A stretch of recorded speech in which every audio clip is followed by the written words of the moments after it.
Hello दोस्तों, welcome to my YouTube channel. तो आप सभी के लिए जय हिंद। आप सभी का बहुत बहुत स्वागत है। दोस्तों, बात चल रही थी भारत के भूगोल, जिसमें राष्ट्रीय उद्यान पर चर्चा कर रहे थे। दोस्तों, इससे पहले ऑलरेडी 3 वीडियो राष्ट्रीय उद्यान पर आ चुके हैं, तो जिसने भी ना देखे हों डिस्क्रिप्शन में लिंक दिया हुआ है, जाकर देख लें। तो दोस्तों, आज बात करेंगे राजस्थान में जो स्थित राष्ट्रीय उद्यान है, इनको एक ट्रिक के माध्यम से याद करेंगे। तो दोस्तों, वीडियो में आगे बढ़ने से पहले वीडियो को लाइक और चैनल को सब्सक्राइब कीजिएगा और वीडियो को अपने दोस्तों में शेयर कीजिएगा। तो चलिए स्टार्ट करते हैं। दोस्तों, राजस्थान में स्थित राष्ट्रीय उद्यान, तो इनको एक ट्रिक के माध्यम से याद करेंगे। दोस्तों, ट्रिक क्या है? ट्रिक है कि सर केवल रण थाम लीजिए। आप क्या कह रहे हो कि सर केवल क्या थाम लीजिए? रण थाम लीजिए। अगर ये आपने ट्रिक याद रखी तो जो राजस्थान में स्थित राष्ट्रीय उद्यान है ये आपको पूरे के पूरे याद रहेंगे। तो ट्रिक क्या है दोस्तों? सर केवल रण थाम लीजिए। तो चलिए इनको एक एक करके देख लेते हैं। तो सर से क्या आ जाएगा दोस्तों? सरिस्का का राष्ट्रीय उद्यान। सर से क्या आ जाएगा? सरिस्का का राष्ट्रीय उद्यान। सर से क्या आ जाएगा? सरिस्का का राष्ट्रीय उद्यान। सरिस्का का राष्ट्रीय उद्यान। तो दोस्तों, जो सरिस्का राष्ट्रीय उद्यान है यह कहां पर है? राजस्थान में है। अगर आपसे पूछा जाए कि राजस्थान में किस जगह पर है, तो अलवर में है। ये पॉइंट आप याद रखोगे। दोस्तों, जो सरिस्का राष्ट्रीय उद्यान है इसकी स्थापना कब होती है? तो इसकी स्थापना 1982 में होती है।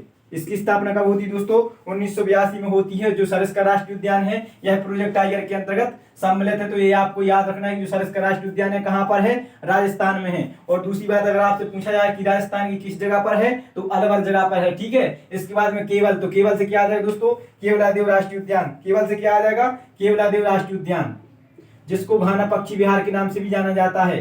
केवलादेव राष्ट्रीय उद्यान, केवलादेव नेशनल पार्क। दोस्तों, जो केवलादेव नेशनल पार्क है इसको घाना पक्षी विहार के नाम से भी जाना जाता है। जो केवलादेव राष्ट्रीय उद्यान की स्थापना कब होती है? 1981 में होती है। कब होती है दोस्तों? 1981 में होती है। अगर आपसे पूछा जाए कि जो केवलादेव राष्ट्रीय उद्यान है राजस्थान में कहां पर है, तो भरतपुर में है। कहां पर? भरतपुर में। ये पॉइंट आपको याद रखना है। तो केवलादेव राष्ट्रीय उद्यान कहां पर है? राजस्थान में। राजस्थान की किस जगह पर? भरतपुर में। और इसकी स्थापना कब हुई थी? 1981 में हुई थी। इसके बाद में रण, तो रण से क्या आ जाएगा दोस्तों? रणथंभौर राष्ट्रीय उद्यान। क्या आ जाएगा? रणथंभौर राष्ट्रीय उद्यान। Ranthambore Ranthambore national park. तो दोस्तों, रणथंभौर नेशनल पार्क कहां पर है?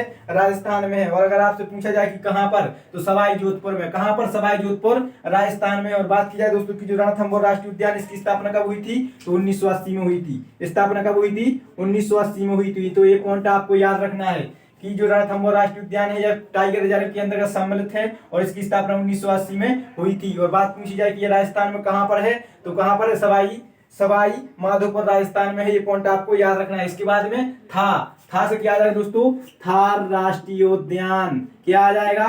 थार राष्ट्रीय उद्यान। दोस्तों, जो थार राष्ट्रीय उद्यान है कहां पर है? तो यह भी राजस्थान में है। ठीक है। और बात की जाए कि इसकी स्थापना कब हुई थी, तो इसकी स्थापना 1992 में हुई थी। ये पॉइंट आपको याद रखना है। इसके बाद में मां, तो मां से क्या आ जाएगा दोस्तों? मुकुंदरा राष्ट्रीय उद्यान। क्या आ जाएगा? Mukundra national park. तो दोस्तों, मुकुंदरा नेशनल पार्क कहां पर है? राजस्थान में। ये पॉइंट आपको याद रखना है। और बात की जाए कि जो मुकुंदरा नेशनल पार्क है इसकी स्थापना कब हुई थी, तो 2006 में हुई थी। कब हुई थी दोस्तों? 2006 में। तो ये थे जो राजस्थान में स्थित राष्ट्रीय उद्यान है। तो राजस्थान में आपको क्या ट्रिक याद रखनी है? सर केवल रण थाम लीजिए। सर से सरिस्का राष्ट्रीय उद्यान, केवल से केवलादेव राष्ट्रीय उद्यान, जिसको घाना पक्षी विहार के नाम से भी जाना जाता है। रण से रणथंभौर राष्ट्रीय उद्यान, था से थार राष्ट्रीय उद्यान, और मां से मुकुंदरा राष्ट्रीय उद्यान। जो लीजिए है दोस्तों यह रहेगा साइलेंट। ठीक है। तो आई होप आप लोगों को जानकारी अच्छी लगी होगी। अगर आपको ट्रिक अच्छी लगी हो तो वीडियो को लाइक और चैनल को सब्सक्राइब कीजिएगा। मिलते हैं नेक्स्ट ऐसी ही शानदार ट्रिक के साथ। तब तक आप सभी के लिए जय हिंद।